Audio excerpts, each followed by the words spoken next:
আমি communist party করি আমি পুলিং এজেন্ট থাকলাম বলে একটু রাত্র একটা বিষয়া মানে এলু ভাতারে বাড়ি দুলি মানে দরজা মজা বানিয়া আমার একটা 16,000 টাকা দামের মোবাইল আর আমার মেয়ের একটা গলার আসলো এটাও লয়ে চিনতে পারছেন না কারা হয়েছে? আমি 2জন লোককে চিনছি 20-25 জন লোক আছে 2জন লোককে আমি চিনছি আমি ওই তো রাত্রেবেলা আমি আমার হুমকি দিয়ে গেছে যে যদি কোনো কিছু তাহলে তুমি এখানে আর প্রাণে বাঁচতা না। তার রাজনৈতিক ব্যাকগ্রাউন্ড তারা ব্যাকগ্রাউন্ড তো বিজেপি দলের জয় শ্রীরামপুরে আমার আয়া বাড়িতে ঢুকছে। তো আপনি ভোট দিতে গেছেন নি? না আমি বুঝতাম দিছি না করছে?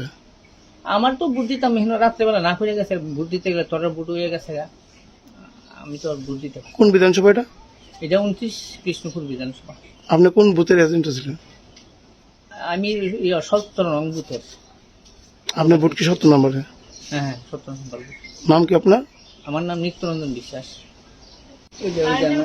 হুম। ওই যে কারেন্টের বোর্ডটা আর এই যে